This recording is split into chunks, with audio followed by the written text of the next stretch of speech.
E7 media network మీ digital media భాగస్వామి. సంక్రాంతి అంటేనే సినిమాల పండుగ. ముఖ్యంగా సౌత్ ఇండస్ట్రీలో ఈ సందడి వేరే లెవెల్లో ఉంటుంది. అయితే ఈ 2026 సంక్రాంతి మాత్రం రెండు ఇండస్ట్రీల మధ్య పౌర్ణమి అమావాస్య అంత తేడాను చూపిస్తుంది. ఓవైపు టాలీవుడ్ 5 సినిమాలతో భారీ వసూళ్లతో 3 పువ్వులు 6 కాయలుగా కలకలలాడుతుంటే కాలీవుడ్ మాత్రం గతంలో ఎన్నడూ లేనంతగా డీలా పడిపోయింది. అంచనాలు పెట్టుకున్న పెద్ద సినిమాలు వివాదాల్లో చిక్కుకోవటం, రిలీజ్ కావాల్సిన సినిమాలు కోర్టు మెట్లెక్కడంతో తమిళ తంబీలు ఈ పండక్కి తీవ్ర నిరాశలో మునిగిపోయారు. అసలు కాలీవుడ్ను వెంటాడుతున్న ఆ కష్టాలేంటి? టాలీవుడ్ బాక్స్ ఆఫీస్ వద్ద కనిపిస్తున్న ఆ జోష్ ఏంటి? ఈ స్పెషల్ స్టోరీలో చూద్దాం.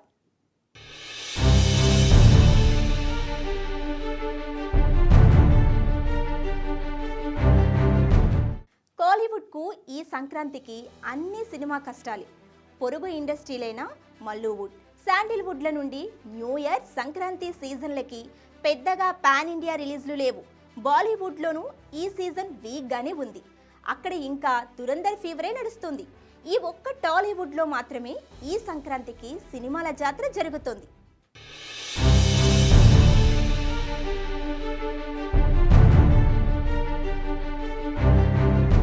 టాలీవుడ్లో ప్రతి సంక్రాంతికి 2 లేదా 3 సినిమాలు పోటీలో ఉండేవి. ఈసారి ఏకంగా 5 సినిమాలు పొంగల్ బరిలో దూకాయి.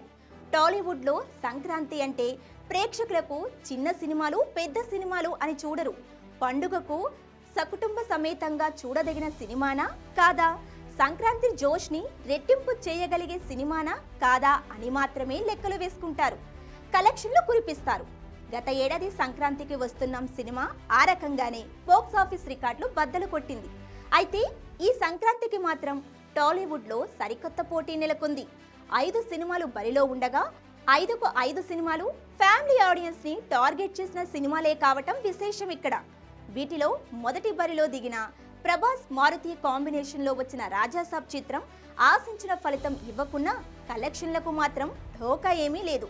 మొదటి రోజే 112 కోట్లు కొల్లగొట్టిన రాజాసాబ్ 4 రోజుల్లో 200 కోట్ల క్లబ్లో చేరిపోయాడు. ఇక జనవరి 12న రిలీజ్ అయిన మనశంకర వరప్రసాద్ గారు గురించి అయితే చెప్పక్కర్లేదు. ఈ సినిమా ఎన్ని రికార్డులు బద్దలు కొడుతుందో ఊహకు అందడం లేదు. రీ ఎంట్రీ తరువాత మెగాస్టార్కి పడ్డ పర్ఫెక్ట్ బ్లాక్ బాస్టర్ అని, సంక్రాంతి పందెం కోళలో నెంబర్ 1 అని, డైరెక్టర్ అనిల్ కెరియర్ని మరో మెట్టు ఎక్కించిన బెస్ట్ టేకింగ్ అని, చిరు తన కెరియర్లోనే హైయెస్ట్ రెమ్యునరేషన్ తీసుకున్న సినిమా అని, ఇప్పటి వరకు వచ్చిన సంక్రాంతి చిత్రాల రికార్డులన్నీ తుడిచిపెట్టుకుని పోవటం గ్యారంటీ అని యునామస్గా టాక్ నడుస్తోంది.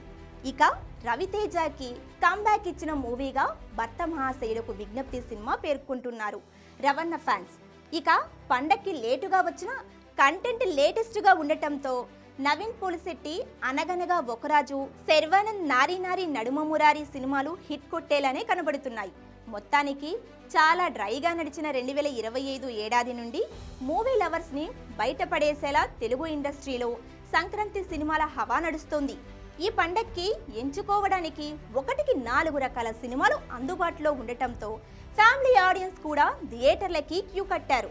ఇలా ఈ సంక్రాంతి సీజన్కి టాలీవుడ్ పరిశ్రమ 3 పువ్వులు 6 కాయలుగా అసలైన పండుగ చేసుకుంటుంటే తమిళ ఇండస్ట్రీ మాత్రం బేల చూపులు చూస్తూ ఉండిపోయింది. అందుకు కారణాలు ఏంటో ఇప్పుడు చూద్దాం.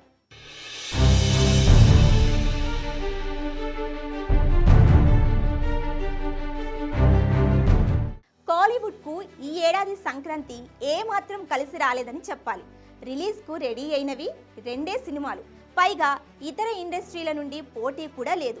టాలీవుడ్ నుండి Prabhas pan India cinema Rajasaab తమిళనాడులో విడుదలైనప్పటికీ నిజానికి బరిలో ఉన్న తమిళ సినిమాలకు ఈ సినిమా ఏమాత్రం పోటీ కాదు. తమిళనాడులో రాజాసాబ్ టీం ప్రచారం చేసింది కూడా ఏమీ లేదు. కాబట్టి బరిలో మిగిలింది ఒకటి దళపతి విజయ్ నటించిన ప్రతిష్టాత్మక సినిమా జననాయగన్ కాగా, రెండవది భారీ బడ్జెట్తో భారీ అంచనాలతో తెరకెక్కిన శివకార్తికేయన్ సినిమా పరాశక్తి. ఈ 2 తమిళ పుంజులు సంక్రాంతి బరిలో పోటాపోటీగా కలెక్షన్లు రాబడతాయి అనుకుంటే 2 చిత్రాల ఫేటు చిత్ర విచిత్రంగా తిరగబడింది. ముఖ్యంగా విజయ్ ఆఖరి సినిమా కోట్లాది మంది దళపతి ఫ్యాన్స్ టీవీకే పార్టీ అభిమానులు ఆశగా ఎదురు చూసిన సినిమా జననాయగన్కు వచ్చిపడ్డ కష్టాల గురించి ఎంత చెప్పుకున్నా తక్కువే. టీవీకే ద్వారా రాజకీయాల్లోకి ఎంట్రీ ఇచ్చిన విజయ్ ఇదే తన చివరి సినిమా అని స్వయంగా ప్రకటించడంతో అభిమానుల్లో జననాయగన్ సినిమా మీద అంచనాలు మించిపోయాయి.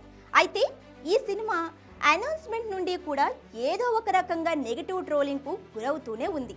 మొదట ఇది తెలుగులో బాలయ్య నటించిన భగవత్ కేసరి రీమేక్ సినిమా అని వార్తలొచ్చాయి.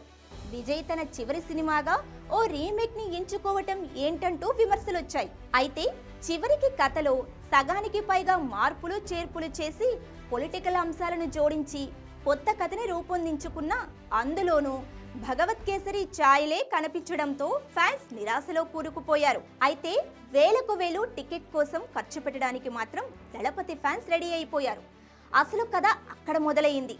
జననాయగన్ సినిమా సెన్సార్ బోర్డు వద్ద ఊగిసలాడటం మొదలయ్యింది. మొదట యూబైఏ సర్టిఫికెట్ వచ్చేసింది. కానీ సెన్సార్ బోర్డులో ఒకే ఒక్క సభ్యుడు అడ్డుపుల్ల వేయటంతో వ్యవహారం కోర్టు మెట్లెక్కింది. అక్కడ సింగిల్ జడ్జి బెంచ్ నుంచి గ్రీన్ సిగ్నల్ వచ్చినా సెన్సార్ బోర్డ్ డివిజన్ బెంచ్కి వెళ్లటంతో జననాయగన్ సినిమా ఆగిపోయింది. తమ అభిమాన హీరో సినిమాకి మోక్షం ఎప్పుడా అని విజయ్ ఫ్యాన్స్ ఎదురు చూపుల్లో ఉండాల్సి వచ్చింది.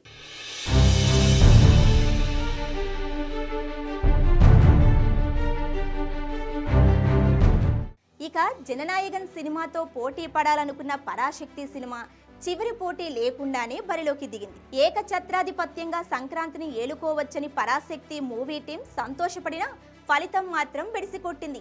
పరాశక్తి సినిమాకు సైతం పొలిటికల్ సైగలు తగలక తప్పడం లేదు.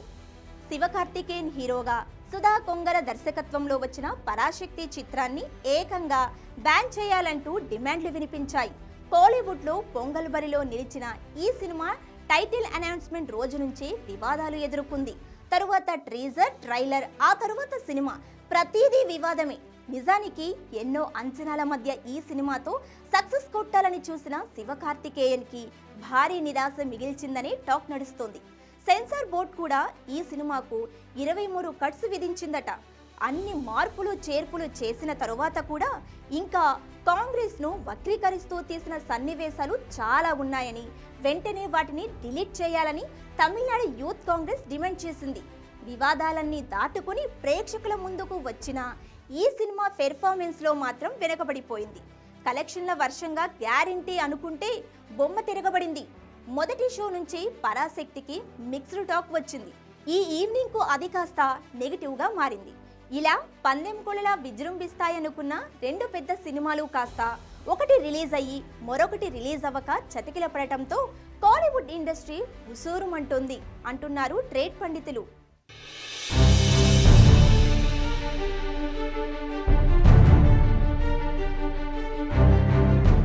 చూశారుగా, టాలీవుడ్ పాత రికార్డులను తుడిచేస్తూ కొత్త చరిత్ర సృష్టిస్తుంటే కాలీవుడ్ మాత్రం సెన్సార్ చిక్కులు, పొలిటికల్ సెగలతో సతమతమవుతుంది.